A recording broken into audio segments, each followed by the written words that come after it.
is on your mind this afternoon. 617-396-4958. 617-396-4958 is the number. You're welcome to join the program. Obviously, we are all observing and trying to digest what is going on in our presidential election. I'm actually in the process of writing a book about this, so I'm really focusing on what's going on there. Um, I'm kind of rambling here because I'm just trying to get my technology together. The the election, I would contend, has been stolen. Now, can I prove that? No, I can't prove it because the way things were set up, it's impossible to prove it in a proper setting. We Those who contested the election, and that includes 7 states, all of which the election was contested, in fact, and those were Georgia, Michigan, Pennsylvania, Wisconsin, Nevada, and Arizona. They were all joined by New Mexico, a 7th state, where the election didn't seem to be contested. It looked like Joe Biden had won that state. But yet, nevertheless, there was enough concern on the part of the Republican Party in that state that they sent an alternative delegation to Washington last Wednesday to try to be seated and to contest the New Mexico election. So the fact of the matter is that we had several venues to investigate whether or not the election had been stolen. So those who say, oh, no, this is just some crackpot conspiracy theory, I would point out that the system, our democratic system, has failed us in terms of actually determining whether or not it was investigated. It failed us on many fronts, but I'll name 3 in particular. First of all, the media. Where was our media, our investigative journalists in the big networks? Why weren't they investigating these charges of ballot fraud in those states? They didn't do it. Instead, they attacked anybody who did. And they mocked people who did. And they made fun of people who did, including the president of the United States' legal team, headed up by Rudy Giuliani. And Sidney Powell was a part of that. And Jenna Ellis and Joe DeGenever and Victoria Tonsing. These are great lawyers, respected prosecutors, well-known legal figures. The media did not investigate. That's what they're supposed to do, and they didn't do it. They didn't do it because I would suggest, at least based upon evidence that appears obvious to me, and certainly anyone in the media can contest this, but they didn't do it because they were completely in the bag. They were completely a part of the theft. They didn't want to do it. And in fact, they saw their responsibility as shutting down any attempt to do it. They were motivated by a combination of things. There was an absolute, ironclad attempt to remove Donald Trump from office. Now, we can talk about why that was. It's a very interesting subject. I intend to discuss that in detail, and I intend to have guests on who will be discussing that. But the fact is, and I think it could be easily presented, that the mainstream media hated Trump and wanted him removed from office and wanted to stop his candidacy all the way back to the moment that he stepped off the elevator at Trump Tower in the summer of 2015 to announce, along with his wife, Melania Trump, to announce his candidacy for the presidency. From that moment on, they were determined. They never did a single positive story about him. If they did it through gritted teeth. And so I think that once the election took place, they were part of the collusion, if you will, to remove Trump from office at any cost. So we never had a venue in the conventional and normal place where we would expect to, which would be our investigative media looking into these serious charges. The second place where we never had a venue, and I'm not even talking about the corrupted states that were targeted with their, I think, truly corrupt governors and secretaries of state who had usurped power from their state legislators to make laws that would help Biden. I'm talking about the legal system. Our judiciary is supposed to be an independent system on the state and federal and Supreme Court level.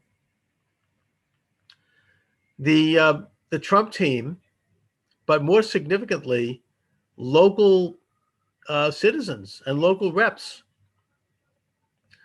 lodged over 50 cases with the courts, state and federal, to examine what they contended was voter irregularities. That included people, for example, in Phoenix and in Pittsburgh, who showed up to the poll to vote and were told, "You can't vote. You've already voted." And they're like, "Oh no, I didn't." And the poll person says, "Oh yes, you did. I have it right here, checked off. You already voted. You can't vote." And so they would have to be given a provisional ballot, which would be counted later. By whom, we don't know. And so several of these people brought cases to their local courts, to the local judge, and demanded that this be changed, that they had been taken, the vote had been taken away. And the response was, "Oh, we're not going to hear this," or "Too bad. You'll have to wait till next time." This happened apparently over 10,000 times in Pittsburgh. There were affidavits that testify to that. The point I'm making here is that the local judiciary, the local legal system, the judges, the local district attorneys, they all, with one exception, but they all turned a blind eye and they blocked these cases from going forward on technicalities. Not the right jurisdiction, not the right name put on the case, the person didn't live in the right address. They found technicalities that they used with a very fine comb of legal response to prevent the cases from going forward. And that includes the Supreme Court. Now, the result of that is that we never got a proper venue in our judicial system to see whether or not this evidence was real, one way or the other. So we're never going to really know. It will never be aired in a courtroom where it should be aired.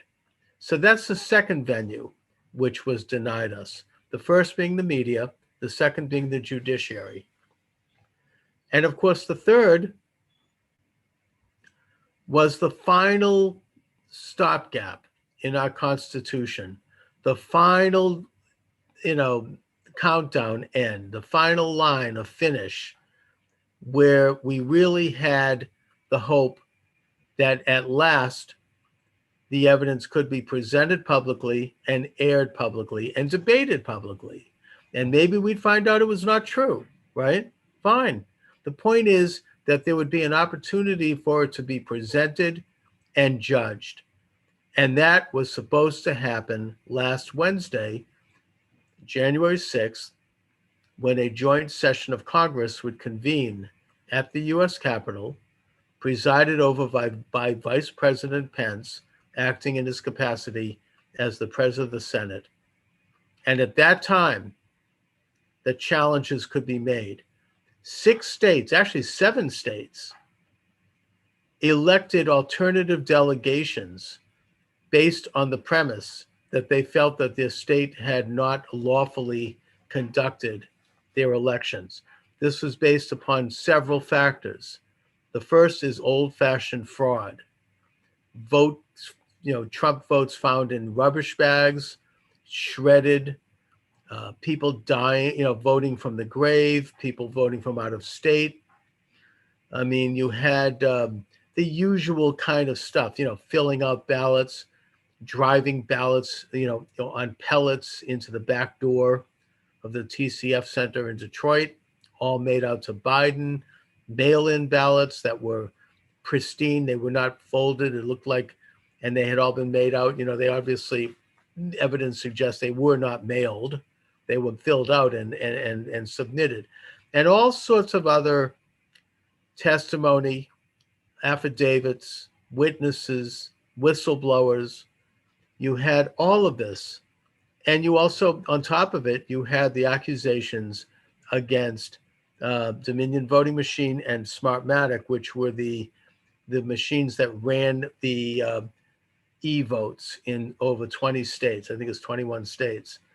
These machines were called into question by my own Senator Elizabeth Warren several years ago. She hasn't said a peep now. But all of this evidence, and by the way, the accusation by data scientists is that those voting machines fixed the vote for Biden by weighing the vote rather than counting and tabulating the vote. Sort of like how they, high schools now and probably colleges, they don't give a student a grade based upon their achievement or lack of same. You're not going to get like an A or an F. Instead, they took an average of the whole class, and then they give you a grade based upon that. And, look, I think you could argue pro or con for that system. I think it's wrong, but the point is that, that's up to the individual school board and the individual school to decide to do it that way. But you don't do that with elections. With elections, we are supposed to have the principle of one man, one vote. We don't have that kind of, weighing the vote. You count the vote. Every single vote counts. Every citizen, every man and woman who is a citizen of this republic has their vote counted just like every other citizen. And if somebody wins by one vote, then they win. That's how the system is supposed to work. That's how we always assumed it worked. Well, evidence suggests that the Dominion voting system and Smartmatic, they don't count the votes. They don't tabulate the votes.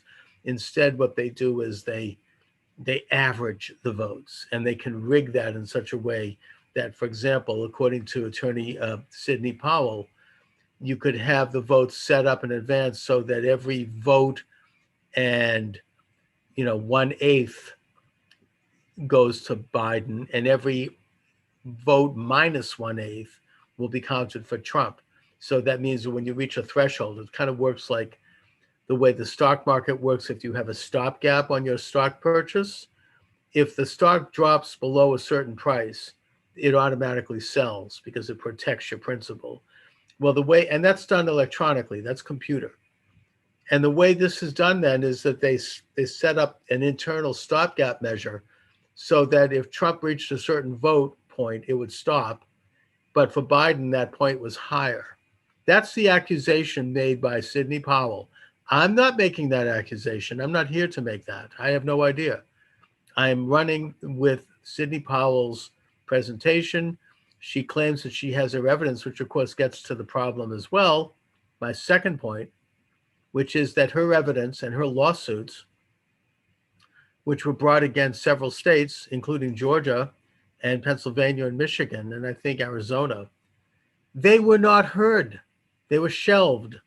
They were blocked.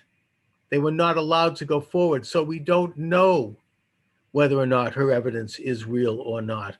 We have to go by her word.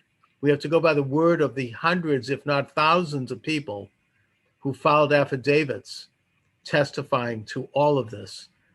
But which, by the way, an affidavit is the equivalent of taking an oath before Congress or taking an oath in any other situation.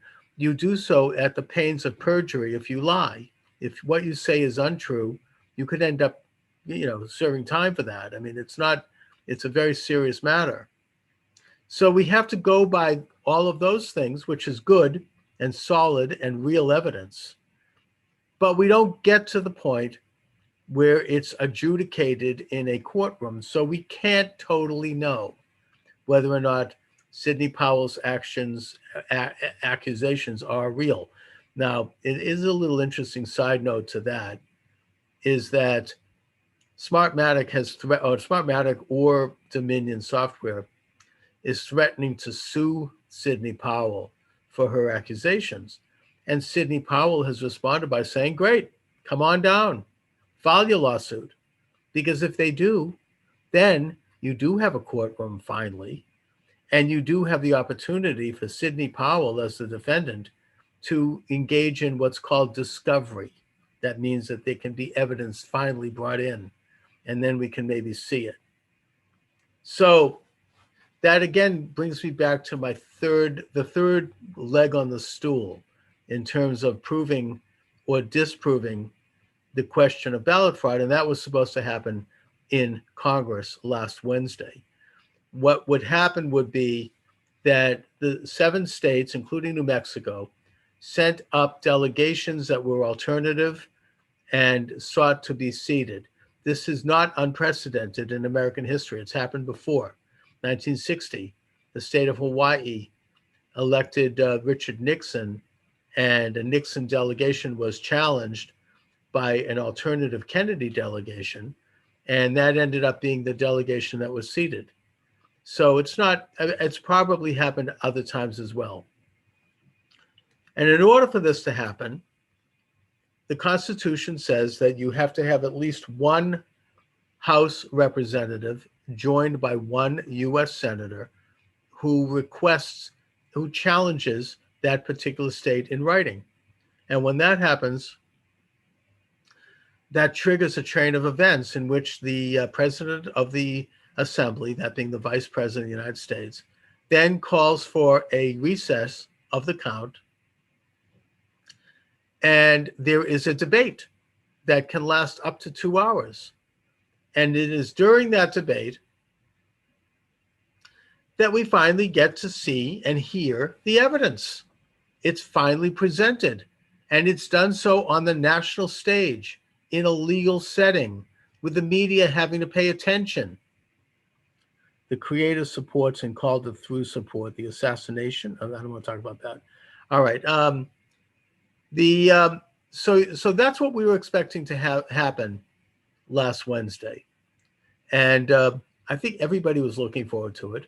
Of course, President Donald Trump, in his style, raised the ante and turned up the heat, as it were, by sending out tweets a few days before saying that huge amounts of information would be released regarding the ballot fraud. Now, that was, we assumed, something that would be above and beyond what we already knew about. By the way, you're welcome to join the conversation. I'm going to continue here, but let me give out the phone number.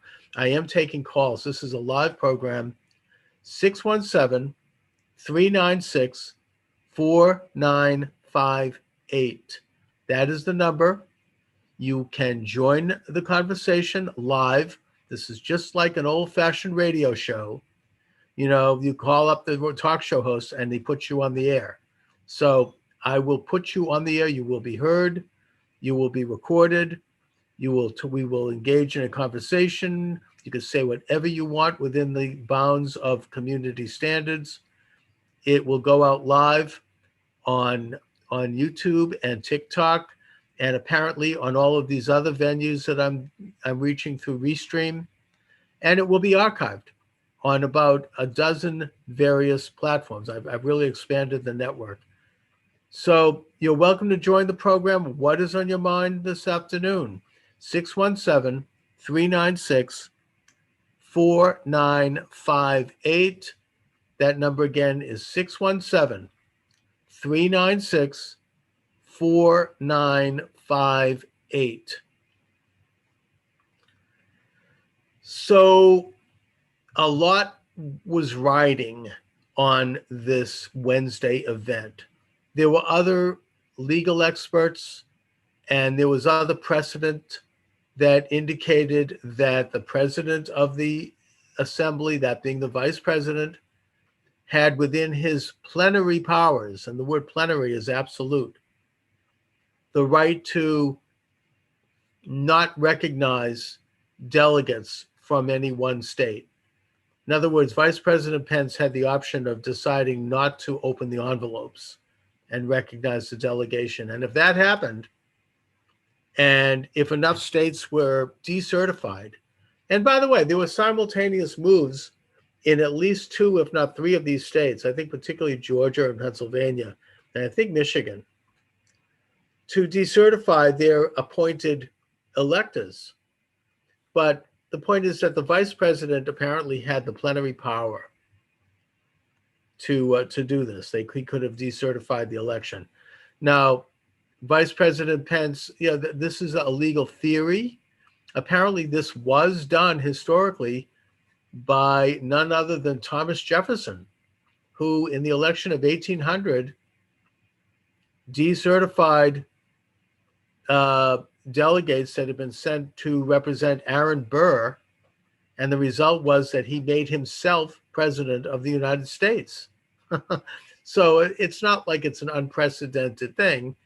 It would have been extremely controversial, and Mike Pence chose not to do it, even though he had been urged to do so by President Trump. Now, there was a lot of gnashing of teeth around that. I'm not sure I would agree or disagree with that decision. It would have been very controversial for him to simply step up and use that plenary power to not certify the vote. To my way of thinking, the better way to go would have been simply to do what he did do, which was to recognize the contestation by one senator and one rep, and then have the debate. And that was supposed to happen for all 7 states that were contesting the election, which could have meant that the whole process might have stretched out through till Wednesday, Thursday, even Friday, maybe even over the weekend, before they finally got to a full airing. And if the evidence had been sufficient, it very well could have, and probably would have, in my opinion, of course we'll never know, resulted in the decertification of those delegations, because there were serious challenges in that state. And it's my understanding that the way the Constitution works is that if 1 or 2 or 3 of those states had decertified their Biden delegates, and they had gone into the, not necessarily the Trump column, but at least we've decided because of the evidence that we're not sending a delegation, then you would have had, at the end of the day, neither candidate would have achieved the appropriate number of delegates to become president of the United States, which is, I think, 270 delegates. And if that happened, then there's another special session of Congress where each state sends up 1 delegate. So you have 50 delegates. Doesn't matter if it's California, they get the same delegate as Rhode Island. So 1 delegate from each state is sent up, and that those delegates then decide who the president is. Now, the fact of the matter is that those delegates, oh, here we go. Hello, you're on the air. Thank you for joining me. Hi, Charles. It's Phoebe. How are you? I'm well, Phoebe. What's up? Yeah, Charles. Not to sidetrack from the discussion you're having about the election, but what is your view on the mandatory flu vaccine in Massachusetts? I'm against any kind of mandatory vaccine. I mean, I can't imagine how we could have a government telling somebody by law that they have to have a needle stuck in their arm. I agree, and I did attend a protest several months ago, right before the school year started, because I too am against it. And by the way, I'm a pharmacist by profession, and I too am against forced vaccine. Now, I want to be clear. I'm not necessarily against the vaccine itself.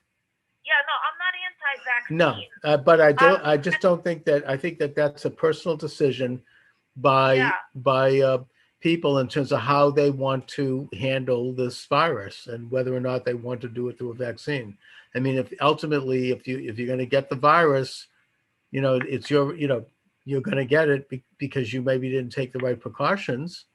But I don't think the state has a compelling interest to the degree that they can force someone to have a shot. to me, that's a line that they should never cross. Well, I will say this, that because there have been protests, the state did push back. They said that everybody has to have it by, not all the students, meaning the kids have to have it by the end of December, and they pushed it back to the end of February. So people are resisting. And tying it into what you're discussing about the elections, I think if people start to resist more and more peacefully these tyrannical type of decisions, we can get somewhere. Because I think agree. now it's the responsibility of us, the public, to respectfully, in a decent manner, peacefully protest what these people are trying to do. I couldn't agree more. I mean, that's going to be the way forward. Peaceful resistance. It's going to be the civil rights movement of our time. We have to have nonviolent resistance to any kind of these intense government edicts. I mean, that's really what's going to get us through. And if Biden in fact does become president in a week from now, I think we're going to have to really depend on that. And I also think that, I mean, this is just, since we're on that topic, I mean, I think that, in my opinion, I feel a little bit better, even though I would argue that the election was stolen, that Biden is going to be restrained. And the reason he's going to be restrained is because besides that one race, the presidential race, there was a red wave.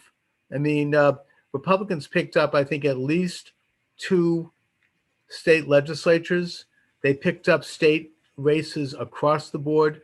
They won, I think, almost every, if not every, congressional race that was contested.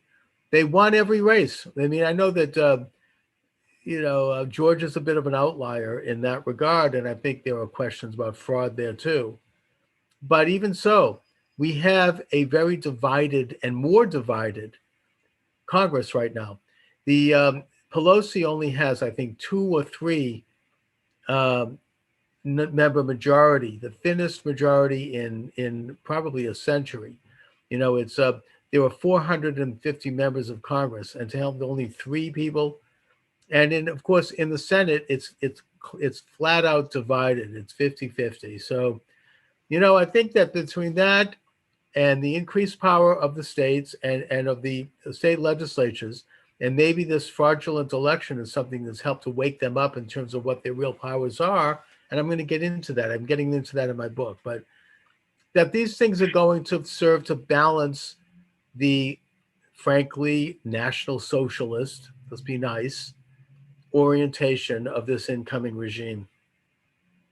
Yeah, and the fact that, it makes one wonder because, like, as I told you, I'm from Massachusetts, as you are, and one of the reasons why I like to call you on a daily basis is because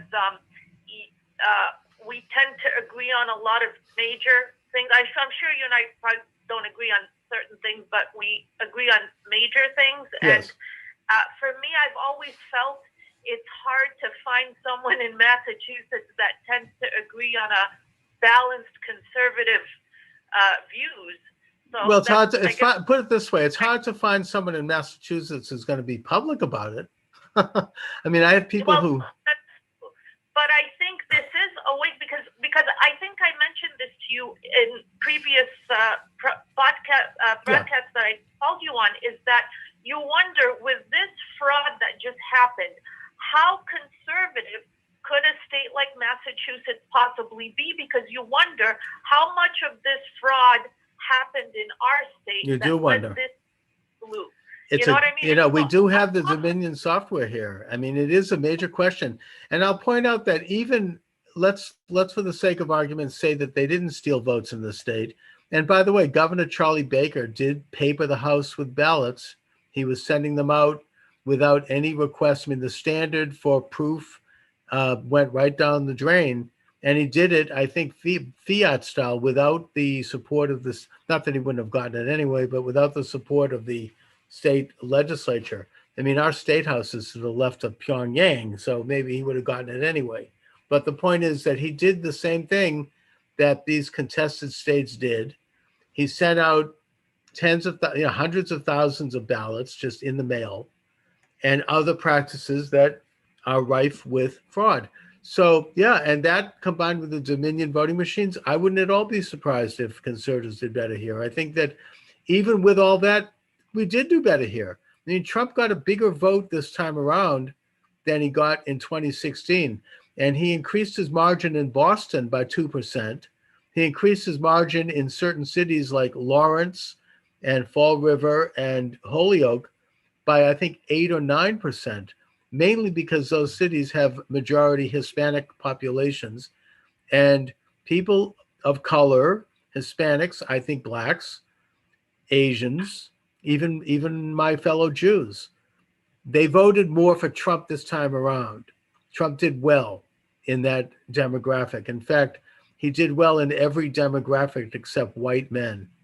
Anyway, Phoebe, listen, I appreciate you joining me. Please tell your friends, tell your colleagues. I'm on every day, 12 noon to 1, and, trying to build a program here. So thanks a lot, Phoebe. No problem. No problem. Hope you get more calls, Charles. Thank you very much. Thanks. All right. You're welcome to join the program, 617-396-4958. You're welcome aboard. I'm doing an open lines program here every afternoon, 12 to 1 p.m. Eastern Standard Time, at live on TikTok, live on YouTube, and I'm also live streaming on a whole ton of new sites, I think just by audio, not visual, which is fine, and then doing that through Restream. And we'll see how that works out. I've just started that today. So I'm trying to expand my reach. I am delusional. Okay, that may be. Whatever. You want to call me and take me on? That's fine, Instead of just calling names, tell me why. 617-396-4958 is the number. 617-396-4958. Now, getting back to the issue at hand. So we were all expecting with bated breath for this event to occur on Wednesday. We were going to see at last, given the fact that the media didn't do it, given the fact that the judicial system didn't do it, at last we would see the evidence presented one way or the other in Congress. And it would be done publicly. It would be done and it would be covered by the media. And we would finally have a chance to get to the bottom of it. We'd have people on both sides debating it, as should be. Am I promoting Trump as my second term president? Look, I will recognize whoever is sworn in next Wednesday, because as an American, I want to see consistency in government.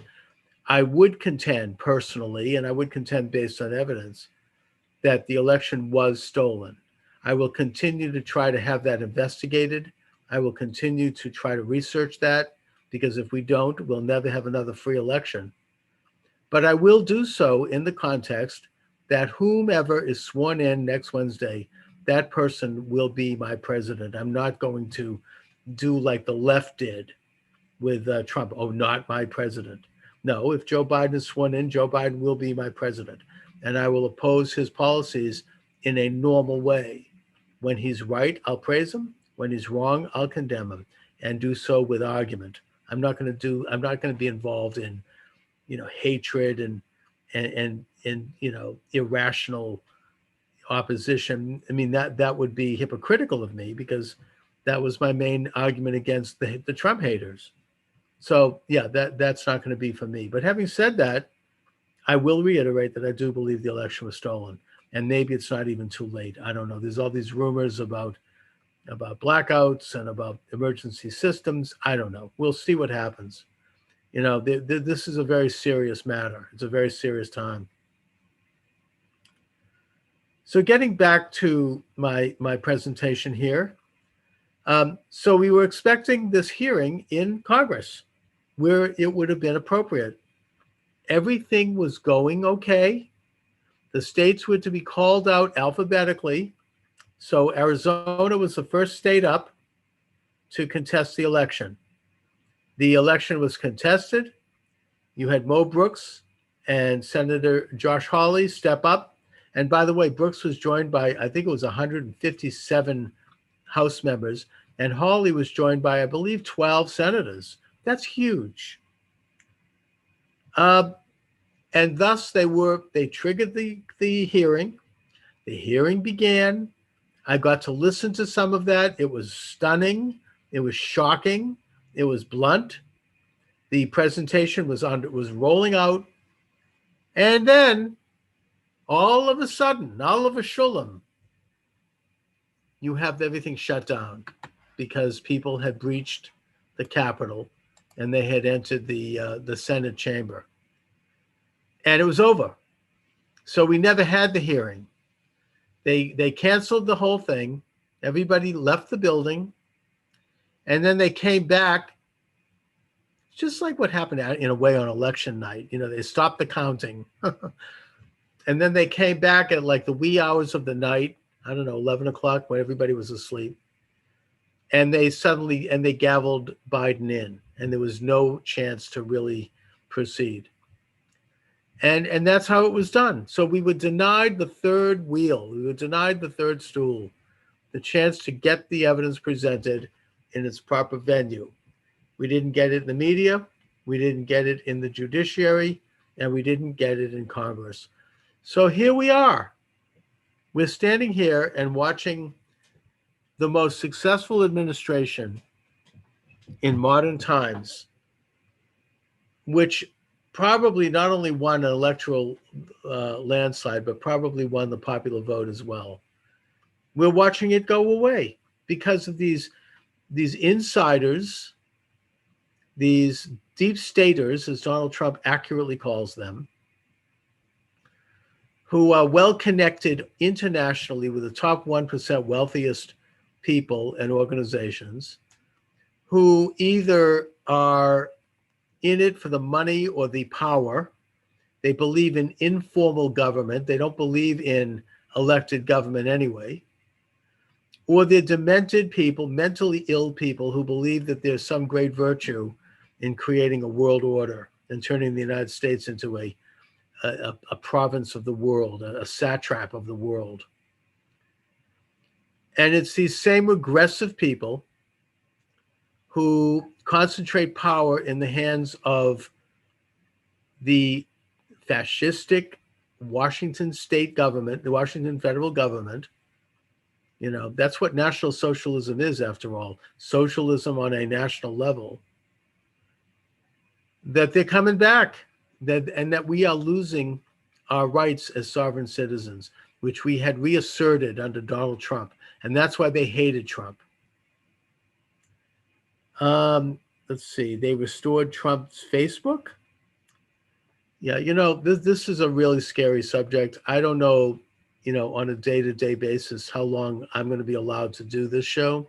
It's one of the reasons I'm trying to diversify my platforms by doing it on TikTok, Facebook, I mean, you know, Twitter, I mean, all of it. I'm on all of them. Because I want to be sure that hopefully if I'm knocked off one, then I still will have the others. And I have committed myself to doing this program every day from 12 to 1 p.m. Eastern Standard Time. And I'm going to try to stick with that as best I can, even if it's only one, you know, weird small venue. I don't know. But it's very, very concerning that Twitter has removed the president of the United States. Even Angela Merkel, the chancellor of Germany, has said that she views this as, quote, problematic. And she's kind of an insider person. She's no friend of Trump's. But the fact that they would do this. And the shutting down of the hearing at the Capitol under the guise that some people had breached the Capitol property reminds me, and I said this yesterday, it reminds me of the Reichstag fire in Nazi Germany, possibly, or the aftermath of that fire. Um, the Reichstag was Germany's parliament. It was the building was their capital. It was the equivalent of the American Capitol. A couple of weeks after Adolf Hitler was elected Chancellor of Germany, the building was burned down. The accusation was that this communist activist had lit the fire. It doesn't really matter. Nobody knows who did the fire. Maybe it was, there's always been rumors that it was an inside job, that it was, I mean, the Nazis wanted to get rid of the parliament anyways. But the fact is that the aftermath of that fire, it was used as an excuse to trigger the suspension of the German Constitution, a state of martial law, and eventually the abolition of the German presidency, and more significantly for our purposes, what has gone down in history as the Night of the Long Knives, I think they call it, or the Thousand Knives. This happened maybe about several months later, and after, you know, Central Powers had been consolidated, where Hitler, under the advice of his ally Benito Mussolini, launched a campaign of murder and arrest and terror against his political opponents, and including former Chancellor Schleicher. You had a bunch of people who just were not on board with Hitler and his party. He got rid of the brown shirts. He got rid of Fritz Röhm and had him murdered and had several other people murdered. And in fact, I mean, it got even to the point where he had, like, I think, a high school teacher murdered. It was around this time, it's been suggested, that he knocked off anybody that might have information that could have been damaging to him, particularly, and this is suggested by researchers, and I get into this, by the way, in my book, Was Hitler a Leftist? Information that he had been a pretty active communist up until the time of the Munich beer hall putsch, where he had infiltrated a local socialist party that would become the Nazi party, and that he was a communist agitator. Anyway, the point is that the Night of the Thousand Knives, or whatever they call it, I think it went on for about a month, involved the complete purging of anybody who was opposed to his regime. Now, could that happen in this country? The answer is yes. And maybe I'm oversensitive about this as a Jew who had family members murdered in the Holocaust. But yes, I think it could happen. I think a mild version of it is already happening. I look at my TikTok followers and I see that about 20% of them have had their TikTok accounts canceled because they didn't meet community standards. You see Parler taken off with a collusion of their competitors. They no longer are allowed to be online. You can't look at Parler now. You see the president of the United States removed, airbrushed off of Twitter, along with Attorney Sidney Powell, General Michael Flynn, and several others. You wake up one day and you've been wiped off the face of this communication vehicle. So yeah, this is a purge. This is what could happen in the aftermath of what I would suggest maybe America's Reichstag fire. Okay, don't support police, then don't call them for anything if you ever need them. Oh my God! I mean, I would expect that the defund the police people I mean, I understand that in Minneapolis, they would the big shots, the mayor, they all had their own private guards. Um, but yeah, I mean, we're going through that we'll probably be going through some of that. But as I said, I think that there's going to be restraint. I mean, I understand as a good piece of news that Twitter's stock is tumbling, that you have people voluntarily canceling their Twitter accounts, like Rush Limbaugh canceled his, and Mark Levin canceled, and I think there's several other good people in protest, and that's good. And maybe they're going to go down, hopefully. I mean, if they're going to be engaging in this kind of censorship, but it's ugly out there. I mean, I follow, by the way, on TikTok, former Labor Secretary Robert B. Reich, who just yesterday I looked at his TikTok and he was like, we should have Senator Josh Hawley and others in the Congress who are engaging in insurrection, he says, trying to, they're the ones who are trying to steal democracy, right? They're the ones who are trying to overturn the election, not the people that put Biden in power. That these people should be removed from Congress, maybe have charges brought up against them. Now, if you don't doubt that the left is going to try to do this, I mean, this is the Tsar Nicholas solution, right? After the communist Bolsheviks took over Russia, they put Tsar Nicholas II under house arrest and eventually sent him down to the basement along with his family, his wife, and I think 8 or 9 children, and their extended family, and their servants, and their pets. And they just had them all there. They opened fire. His machine gun them all. Any thoughts on Trump's speech this afternoon? I haven't heard it. Maybe let's see if I can call it up right now. Let's listen to a little of it. That's great. What did he talk? What's he talking about? Let me just go to YouTube and see. It must be on YouTube, or unless they've censored it, I suppose. I don't know if they're going to get that bad. Let me just see here. Trump's speech this afternoon. Great question. Here, Trump declares state of emergency. No, that's I don't know if I like those guys. They're kind of cheesy. Let me just see. Yeah, I don't see anything about that. Send me a link. Send it to me on YouTube, and I'll play it. Is he delivering a live speech right now? I don't see it on YouTube. Anyway, so I can't really comment on something that I haven't seen. Tell me about it. Call. Let's please share your thoughts on that. 617-396-4958 is the number. 617-396-4958. Does anyone have any information on President Trump's speech today? You're a crybaby. Why do you care so much? Should we not care?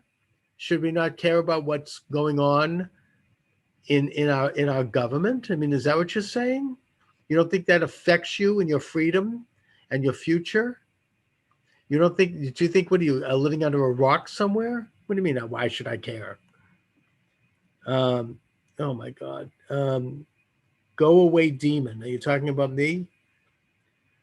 Come on, let's get with it, people. Let's have some intelligent debate here. That's my goal doing this show. 617-396-4958. 617-396-4958. You're welcome to join the program. Yesterday, the phone lines are ringing off the hook. Couldn't keep them fast enough. Anyway, I've got guests lined up. Hopefully, a lot of people that I usually talk to don't want to talk this week. I think they're just busy with stuff, but I've often had on Dr. Jerome Corsi, Dr. Stephen Turley, Senator Marsha Blackburn's been on my show. I've had Janine Pirro on the show. Good people. Daniel Greenfield is a regular from Front Page Magazine. You want to call in? Call in. You're welcome aboard. I got this from TikTok. You're welcome aboard. 617-396-4958. 617-396-4958. This is a live call-in program where I take calls Monday through Friday from 12 noon to 1 p.m. I go live on TikTok and on YouTube. And apparently I am today live streaming on several venues through Restream, including Facebook and others. So, I'm expanding the program. I'm rolling it out. I'm committed to doing it every day. And I expect that this year I'm going to hopefully launch a program where we can all get together every day and really engage in some thoughtful and vigorous conversation and debate. I certainly welcome opposing opinions. I always do. I mean, historically I've interviewed often people on the left, including some of the great luminaries of the left, like Noam Chomsky. We do have a call. Let me see if I can get to that. And there it is. Thank you for joining me. Welcome to the show. Well, thank you. First-time caller. I've always wanted to say that to somebody. Thank you. So, I've been following you for the past week or so. I find your comments very interesting, not conspiratorial, mm-hmm. And I appreciate that. One concern I have is after the protests at the Capitol the other day that they will isolate themselves, and I think that's the private security or increased Capitol police security around the Capitol building mm-hmm. will further isolate the public from them. You mean the to secure the Capitol building itself? I think they should do that. They should have done it anyway. Well, that's true, but I mean, from now on, I mean, they'll use it as an excuse to kind of isolate themselves from the public. They'll mm-hmm. isolate themselves from the discourse, or that's my concern, is that the public won't be the public's capital anymore. It'll be theirs. Well, I mean, I think that there might be two things going on here. First of all, they should secure the building more tightly. I don't understand why they didn't. I mean, here in Boston, where I am, I mean, if you want to go to the Tip O'Neill building, which is the big federal building in downtown Boston, I mean, I had to go there maybe about a year ago for some business. I think I was getting my passport renewed.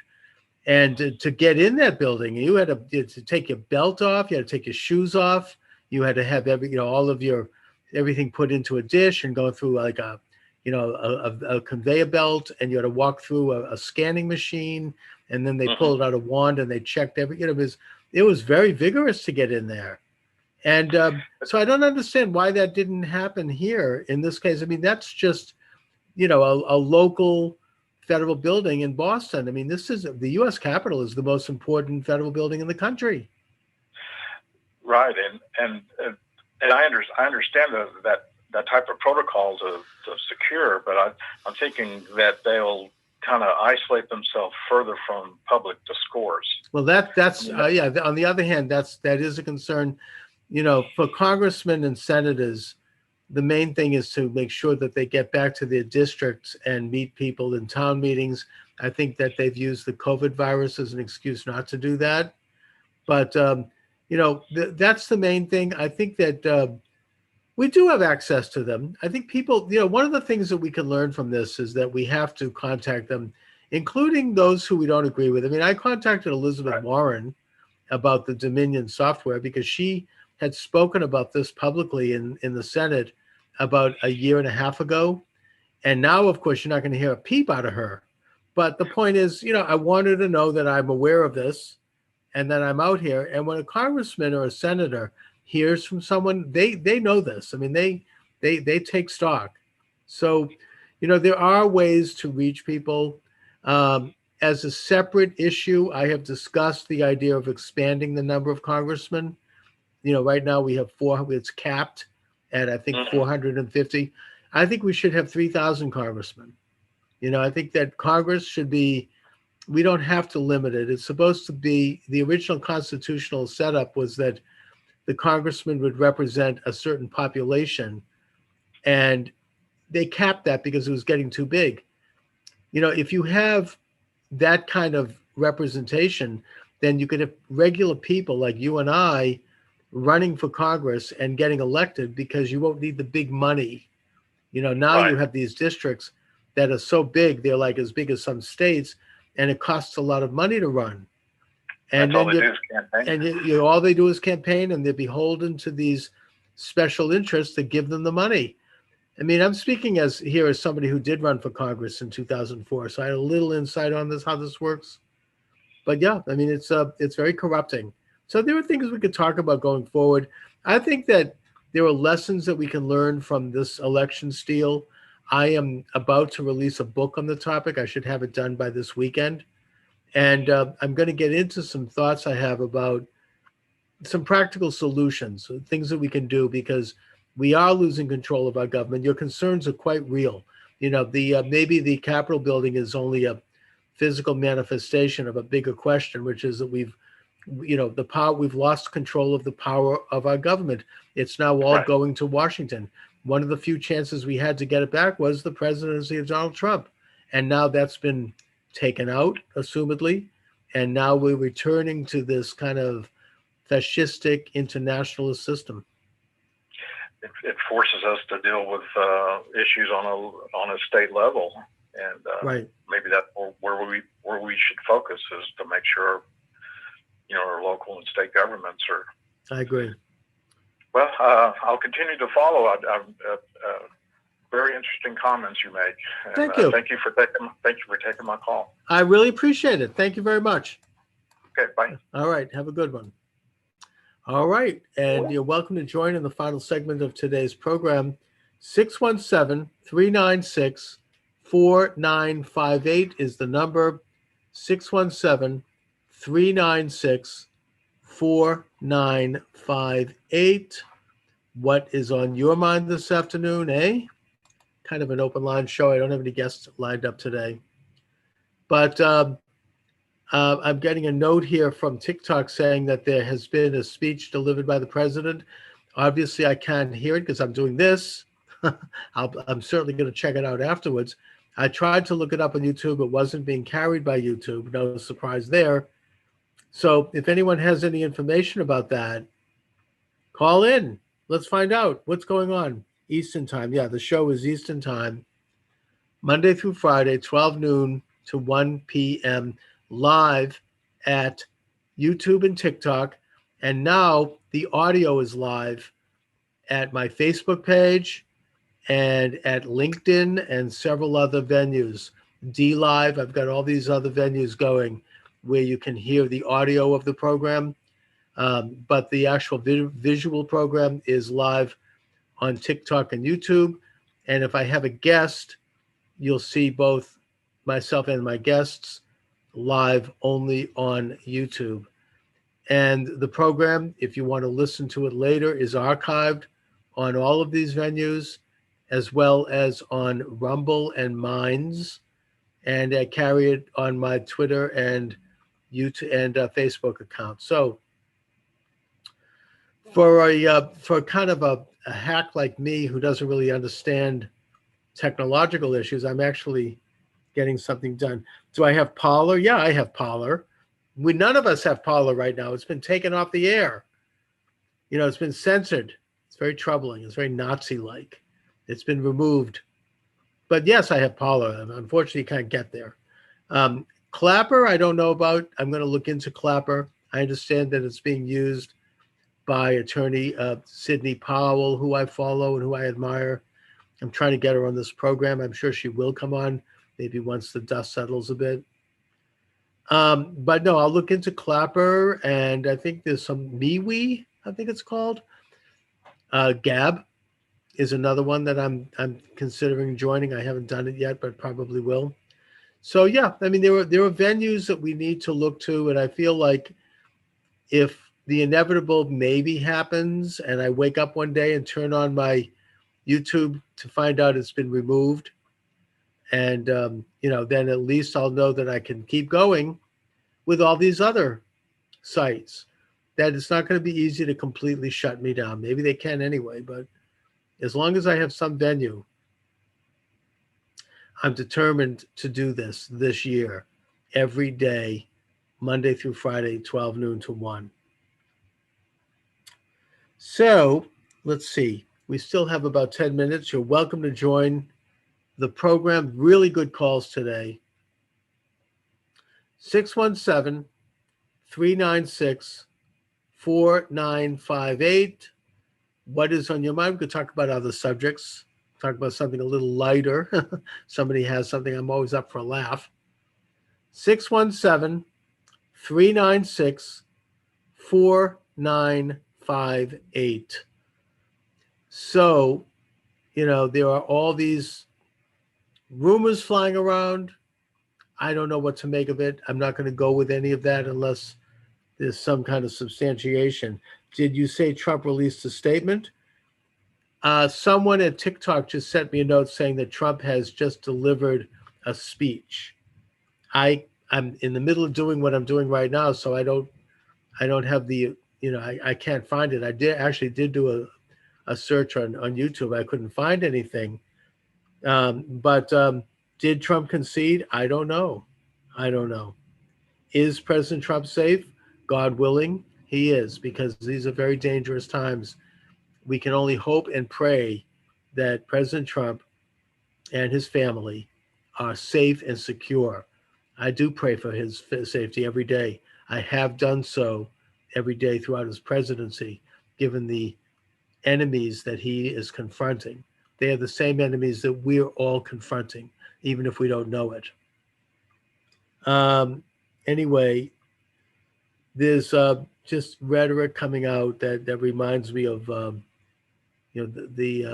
kind of the exuberance that was released by any communist revolution. The only thing I saw him was leaving the White House for Texas. All right, well, I don't know. I mean, I heard rumors about that. Something about some military base in Abilene, Texas. I don't know. I have no idea. I'm not here to I'm not going to weigh in on something that that I don't know about. But if you have any information about that, please let me know. Please call. This is your chance to have that information heard on YouTube and TikTok. You're welcome to join me in this final segment. 617-396-4958 is the phone number. I can take calls. I am taking calls, and it's great. 617-396-4958. Is he speaking today? Again, I've heard that he is. I don't know. I haven't seen it. But, let's all buckle our seatbelts and stay tuned for that, because, I mean, if they're gonna if they're gonna release the Kraken, I mean, it's a little late in the day, but I hope they do. Trump will prevail. He has been working his whole term to correct this corruption. Yes, he has. And, it's easy to criticize now and say, oh, we wish he had done more. I wish he had known, for example, a little bit more about some of the people around him, like Bill Barr, for example, who spoke eloquently on conservative values and sounded great. But he didn't do diddly squat. I mean, he basically, I'm sorry, but he, he was sitting on the Hunter Biden laptop for a year, knowing that it was there and not releasing it to the public, not releasing it to President Trump until after the election. I mean, that's unconscionable. I don't care what excuse he has. Everyone knows that laptop contains incredibly incriminating information about Joe Biden and his family that should have been aired during an election. That's why we have elections, so we can find out these things about the opponent, not cover them up. And the media, talk about, I mean, is there any more proof we need regarding what President Trump says in terms of the fake media. When the Hunter Biden stuff did bubble to the surface in October, they said, oh, this is Russian propaganda. They knew that was crap. They knew that was a lie. I mean, NPR actually had the nerve to step out and say, without any explanation, oh, we're not covering that story. Really? In the middle of a presidential election? You know, I mean, if Donald Trump had an extra scoop of ice cream at a state dinner, that they cover. But this, oh no, you know, racketeering charges, kickbacks, you know, shakedowns of foreign leaders, bribery. Oh no, we're not going to cover those accusations. That's just Russian propaganda. You do not have to hope. It is a fact. All right, we're going to see. But anyway, I think I have time for one more call before I sign off and get back to working on my book here. 617-396-4958. Welcome, you know, come on down. What's on your mind?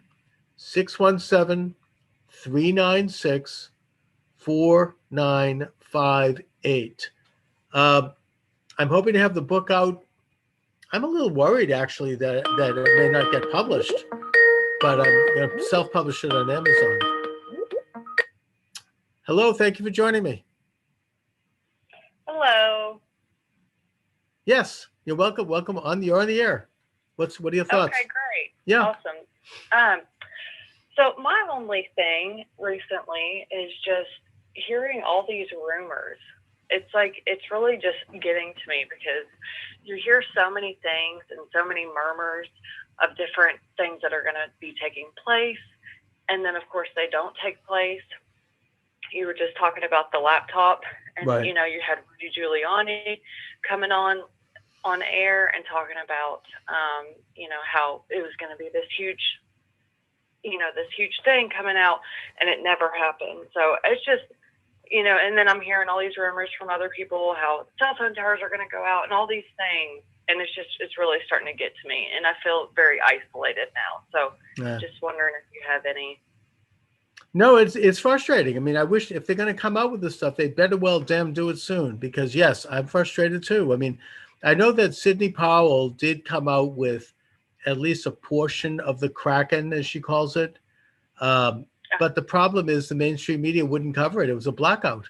I found it on an obscure website called Zanger News. I mean, you really had to dig. And even then, Right.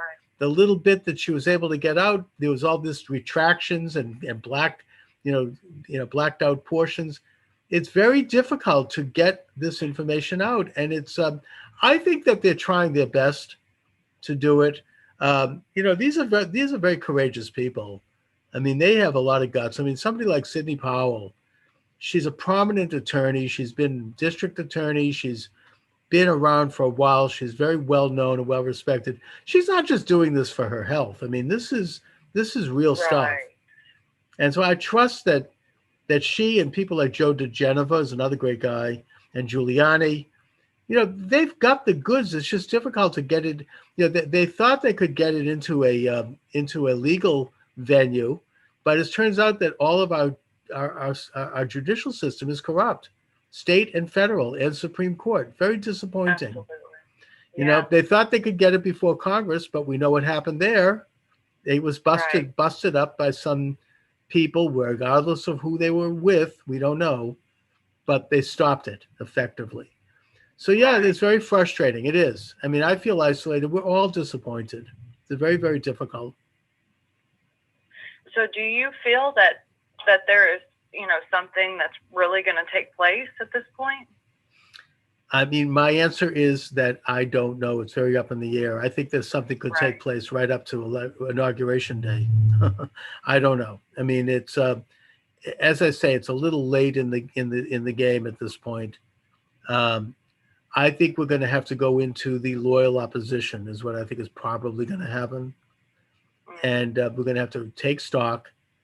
I think that we should remember that the election was a red wave on the state level and in Congress.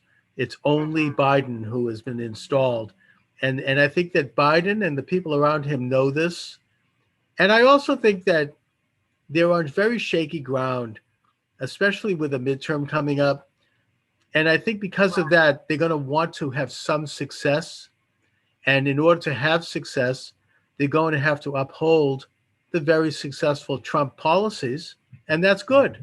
Yeah, if they do that, I'm all for it, you know. Absolutely. So at least, I mean, you know, it's not going to be as bad. I mean, when they took down Parler yesterday, I was really upset. I really felt like this is Nazism. You know, this is like, we're going to have Hitler coming into office. You know, this is like the Reichstag fire. This is, I now feel maybe wrongly, but I feel a little bit better the next day, only because, I mean, for one thing, here I am still doing this, but secondly, I do realize that we have a huge conservative movement in this country right now that's not going away, and it's going to organize and coordinate, and we're going to learn from our lessons and lick our wounds and move forward. Right. So yeah, it's just so difficult because as we do have this, you know, I live in Kentucky. I live in a red state. Yep. But I am absolutely surrounded by Democrats. Oh. All Democrats in my family. I was a Democrat. You know, I stepped away just, you know, merely a couple years ago, just by seeing the great things that he did and seeing how the media took him out of context so much. Oh, yeah. No, I have the same situation. I mean, I don't even talk politics in my family. I'm the only one. Yeah. So that's why I feel so isolated. It's yeah. I mean, and people come up to me, they speak, you know, like it's like prison, you know, because I'm very publicly conservative. It's like it's like prison talk, you know. You're sort of, we're breaking out at 5. You know, they're talking out of the side of their mouth. Chuck, we're with you, but don't tell anybody. You know, it's like it's really. So it's crazy. It is. We're a free country, and it doesn't feel free for conservatives. It doesn't. But and from the fact that you're from Kentucky, that's particularly discouraging because I would expect that in Boston. Right. Yes. Tell me about it. Yeah. So I don't know. Yeah. Well, you know, let's all just take a chance to reflect and to be nice to ourselves and to then start to regroup and think about where to go forward. You know, that's all we can do. Absolutely. Okay. All right. Thank you very much. Thank you. Call again. Thanks a lot. Bye-bye. Bye-bye. All right. Way to go. So yes, maybe I could take one more quick one before I sign off here. 617-396-4958.